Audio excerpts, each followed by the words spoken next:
Okay, guys, we're live. Thanks, everybody who might be tuning in to the kickoff of the Human MOOC.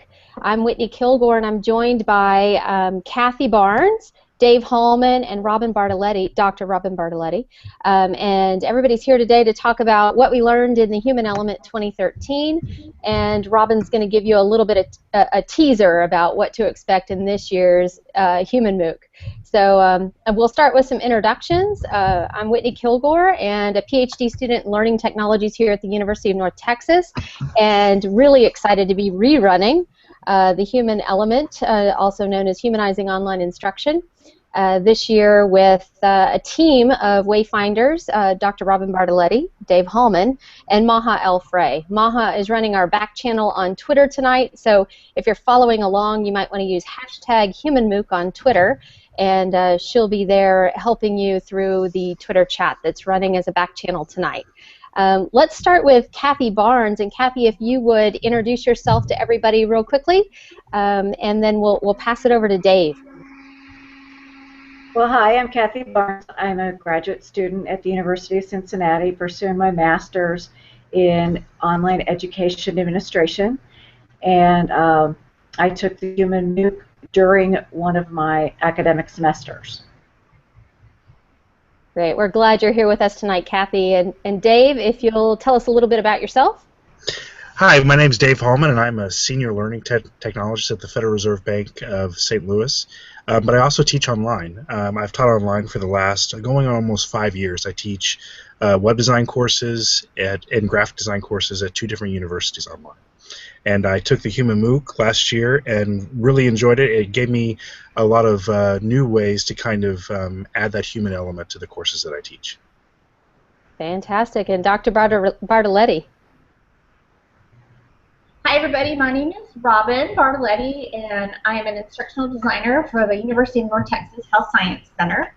And I worked with Whitney previously, and we put together the concept and idea for Human MOOC, and this year I'm really excited to be facilitating it along with Dave and Maha. Very good. Well, thanks you guys for joining us tonight. We're so excited to kick off the revamp of the Human Element, also known as Humanizing Online Instruction. The course itself will live on the Canvas Open Network, but you can participate openly through the Google Plus community. The course content's out on WordPress, and certainly we'll be using Twitter as a back channel. But I have to tell you, the original idea of the Human MOOC itself really started with a conversation between Robin Bartoletti and myself. You'd think I could pronounce your last name, Robin, after all these years. But I stumbled over it a minute ago, and I apologize.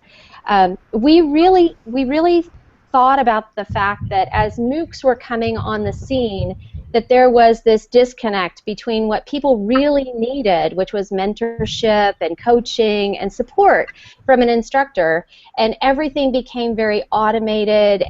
Grading was very peer-focused instead of instructor-focused, and that's good to a point because we want that social presence, but we were really looking at ways we could infuse instructor presence back into the mix, and so the Human Element was born. And we built that course on the community of inquiry really as the model. And Kathy, I think you and I have had a couple of email exchanges about the community of inquiry just in the last few hours. Yes.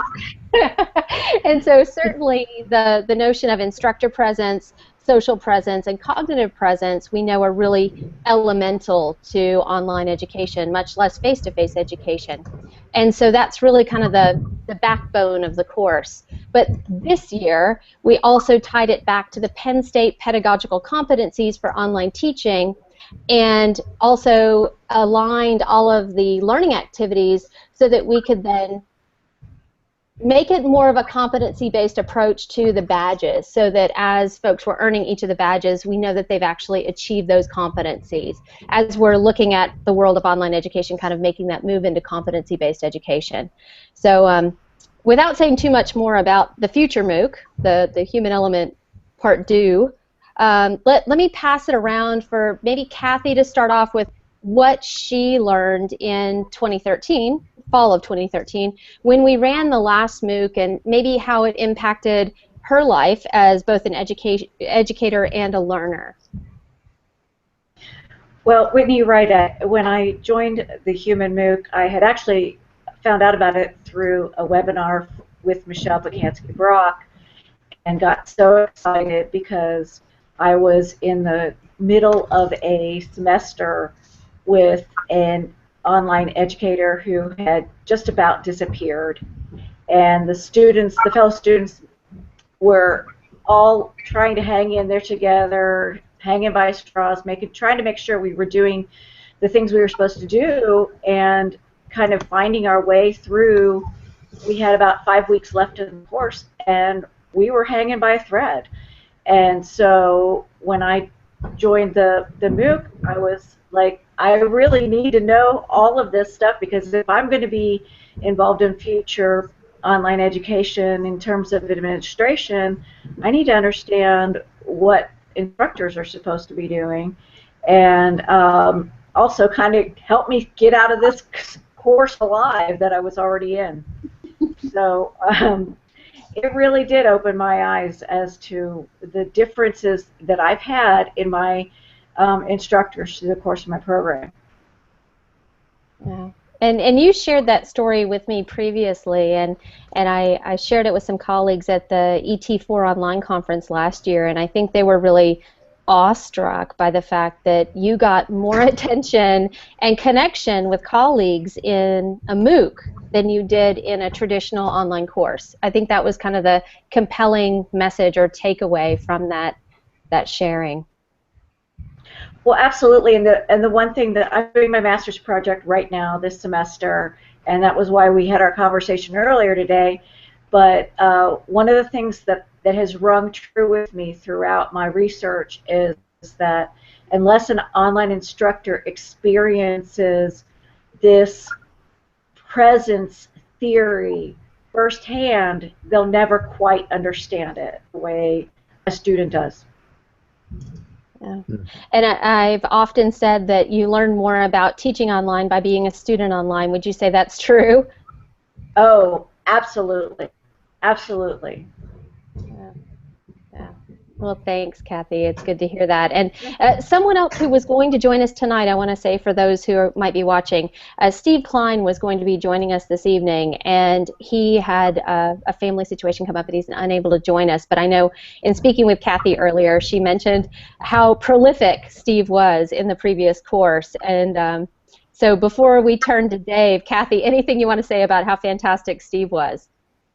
Steve educated us, he made us all laugh, he made us all think, and by far was the most prolific participant in the program, I believe, from my perspective. Yeah, thanks, Kathy. Well, Dave, we're going to put you on the spot next. So out of the frying pan and into the fire. What did you learn in the previous Human MOOC, and what do you hope to get out of this next one where you're transitioning roles from student to co-facilitator? Yeah, interesting question. Yeah, the Human MOOC really helped me realize in some situations last year how alone some of my students unfortunately have been because of how I was teaching online. And it really gave me the opportunity to really rethink how I did things in the discussion area of my courses, how I could maybe personalize the feedback just a little bit, how I could do just really some simple things that we talked about in the course. And through implementing many of those over this past year, I have seen a dramatic difference in my online class. I've seen students participate. I've like, for example, like I remember, seeing maybe students there might only be like 20 to 40 posts in the students introducing themselves, area, like the total amount of discussions. Now, I wouldn't be surprised through some of the things that we're doing, just by me commenting on everybody, asking them to ask each other questions, just like simple things that the discussions, just as them introducing themselves, have exploded to maybe over 100 posts.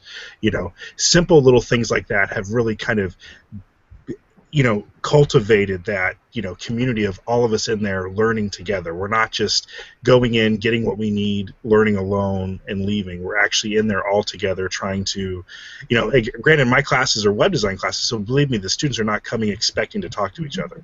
They really just want to come in and learn the code, and leave. And some of them are even very resistant to that. And I actually allow some students who don't want to maybe participate as much. You know, I believe that's kind of how they want to take the course, and that's fine.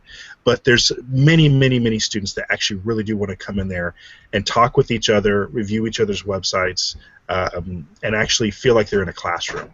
And I think some of the things that I learned in the MOOC last year really helped me do that. And I'm excited to transition into being being one of the wayfinders this year. I'm excited. I mean, part of me still feels very much like a student in this, even in the part due. You know, so I'm excited to be here, and I look forward to chatting with many of you on Twitter and in the Google Hangouts. Good point, Dave. I think we're all students all the way around, right? I mean, we have so much to learn from each other, and I think there's so much opportunity when everyone's willing to share, and that's really where the value of the MOOC comes to be, because if you're listening and lurking, yes, you might be learning, but the more you share, the more you'll take away, and so I think that's really the most valuable part of it, is learning from each other rather than the content in the course. We really think that it's the communication and the social presence that carries us through to the finish line. Mm-hmm. So that being said, Robin, we're gonna put you on the spot now. Round Robin, and it's around to Robin. So Robin, it's exciting to hear what Kathy and Dave had to say. And Robin, you and I kind of dreamt up this crazy idea, and then you had the opportunity to participate as a lurker learner last year, or I'm sorry, 2013, end of 2013, and now you're co-facilitating, co-building, quality reviewing, and co-presenting with Maha Alfrey and I in Belgium and Virginia and all over the place. Where were we last? Orlando, and soon to be here in Dallas, about this Meta MOOC. Meta, because we're building a community on top of learning about a community of inquiry. So Robin, I'll pass it to you to kind of tell us a little bit about what you got last time and where we're going in the future, and kind of some of the enhancements we've made to it, and where we want to take everybody in this next little learning journey. Well, thank you, Dave and Kathy, for your insights into what Human MOOC meant to you last time. I am so excited to be part of this, mainly because it's what I believe as an online instructor.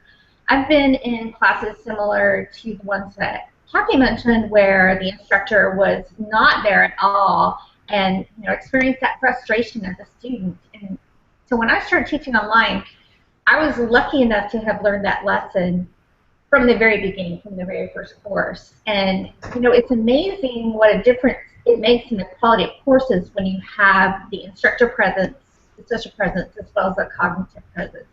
And in this iteration of Human MOOC, we're going to be focusing on those again, one for each week, as well as an introductory week. The thing I like about participating in the kind of MOOCs that we have developed, and we've developed a few of them together, is that we are there and we are helping the students along by asking them to input, and then there's always output of some kind, no matter what they input. The more that they put in, the more that they're going to get out. And I believe that lurking is a learning style. I use that learning style quite frequently myself in other MOOCs, but as a facilitator, I'm there to encourage, just as Whitney and Dave are, and Maha, to encourage everyone to participate in some way. So you really get the benefit in this course of learning how to build your own community of inquiry, where being in a community of inquiry, and then also making connections with people that you're probably going to connect with again in the future. People that are involved in online learning, I wouldn't say they're a small, not tight-knit community. Actually, they're a very diverse, open, but yet still somehow tight-knit community, if that makes any sense at all. So making those connections and then going to conferences and meeting those people in person, those are going to make lifelong connections for you. And when it really gets down to it, at least for me, learning is an experience. And it's about the relationships that I form with my instructors, relationships I've formed with students. And online, you know, that gets muted just a little bit, and so we do have to make an extra effort. But it's not hard, especially with the tools getting better and better every day. And, you know, in some learning management systems like Canvas, the tools are right there where you can do a video just by clicking a button within the Canvas platform. So, you know, we really do have the opportunity to put ourselves into the courses. As I'm so sorry, that was my dryer. I don't know. I completely forgot that it was Skype. So there's a human element for you. We all have to do laundry. Anyway, so I think it's a real opportunity to put a piece of ourselves into the course and get a piece of every student who's in there too. I'm really, really excited about this time being able to be in it as a facilitator, and I thank Whitney and Dave and Maha for including me.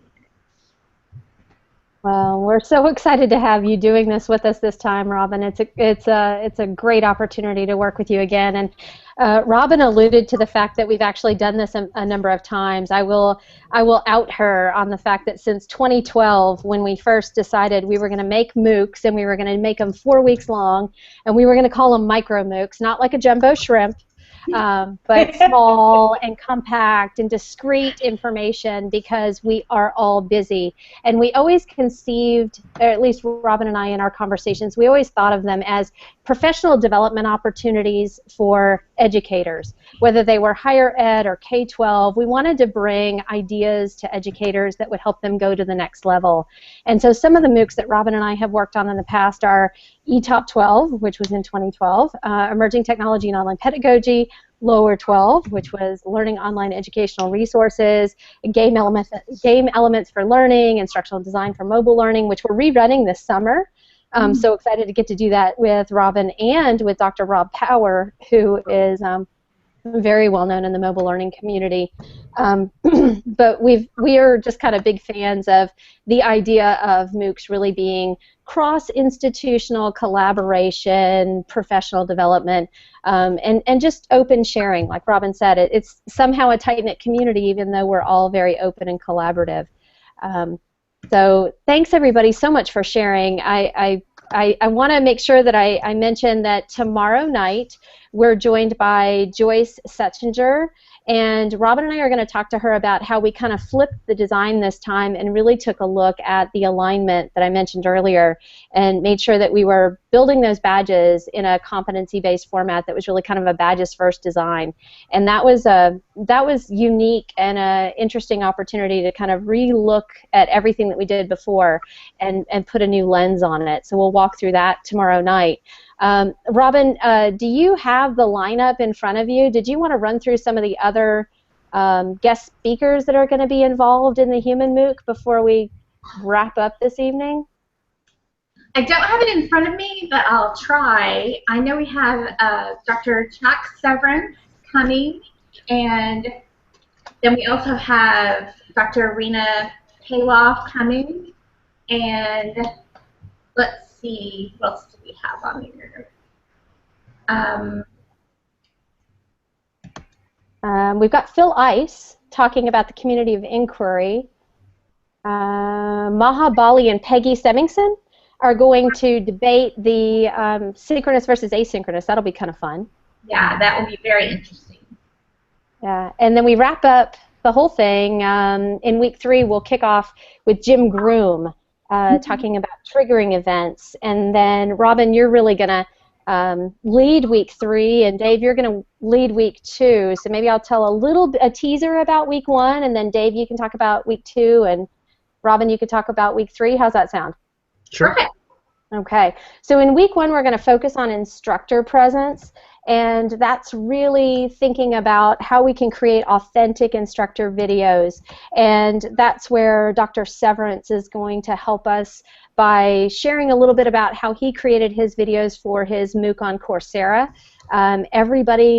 Python for Everybody, I think is the name of his course. I'm really excited to talk with him and with Dr. Phil Ice, who's going to kind of set the stage for what is the community of inquiry. He co-developed the research instrument that we'll be using in this course. before we really get into exploring a couple of new tools. So we'll use VoiceThread and the discussion forums, which we've done in the past, but we're also going to take a look at Flipgrid this year, which is a little different. It's a tool out of the University of Minnesota, and recently got a lot of public attention when they received a lot of VC funding. So we'll see where Flipgrid goes from here. But then we pass it off to week 2 in social presence. So Dave, you want to let everybody know what we're doing in week 2? Yeah, I think it's kind of, think of the notion, do our classes need to be social? Are there advantages to them being social? Obviously, we would all agree that, yes, they should be social. So we're going to be kind of chatting about, how that's an essential component for our online courses. We're also going to be examining some different social media tools. Off the top of my head, I know VoiceThread and Flipgrid's one of them, but I think there's 2 others that I can't think of that we're going to be exploring. So we're just going to basically be, exploring social presence in our online courses using those different tools. And I look forward to seeing, everyone's individualized goals that they're going to have for how they're going to basically establish social presence in their own spaces. I think some students are going to maybe want to write on their blog. Some students may want to share some stuff on Twitter, things like that. So. And Robin, tell us what we're going to get out of week 3. So for week 3, we're going to be focusing on cognitive presence. And that's going to be more about the pieces and parts of cognitive presence, and also, as Whitney mentioned, about triggering events.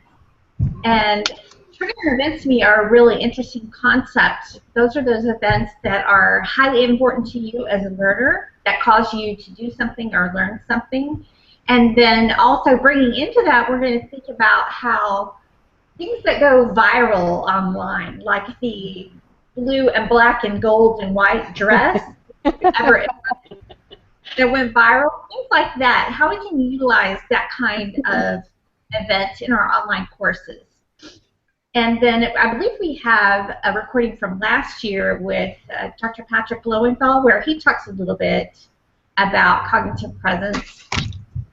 And then finally, we're going to talk about peer review and the importance of peer review in building thinking and learning and connecting the learners with each other, and giving the experience of peer feedback from people that they might not know. It could even be from someone who lives in a different country, has a different take on things. So it should be a very interesting week for us that week. And then, of course, Jim Broom will be there also, talking about cognitive presence. Very good. And I know I alluded to the fact that you'll learn more about the badges tomorrow night, so I don't want to give away any of the secret sauce on that this evening, but Kathy, earlier I think you shared with me somewhat privately, I hope I'm not outing you here, that you're thinking about possibly coming back and being a lurker in this year's MOOC, in the new version of the Human MOOC. And so now that you've heard all this, I don't know, lurker or learner? You're right. I'm sitting here contemplating whether I can take the time to be a learner, because I'm trying to focus on this master's project, but I'm sure I'm going to not be able to resist the temptation to pop on in there and participate. Well, it'd be great to have you involved again. You were such a great participant last time. Certainly you led a lot of people down the right path. I think even Dave is nodding his head because he remembers. It hasn't been that long ago, and we all really valued your input. So we look forward to you lurking, learning, or whatever level of participation both you and others want to have in this year's MOOC. And I thank everybody who, that's here and chatting with me, so that's kind of fun. And then anybody else who either watched live or may watch later for joining us. We're looking forward to the course starting on Monday morning Central Time. I think I understand that it'll open about 10 a.m. Central, and so you'll hear more from us then, or you can join us again tomorrow night, 7 p.m. Central, when Robin and I will be talking with Joyce Setchinger to learn more about the badges. So stay tuned, and thank you all. We'll see you all in the Human MOOC. See you later. Thank you. Bye. Thanks, Whitney. Bye-bye. Robin and Bye, Dave. Kathy. Bye-bye.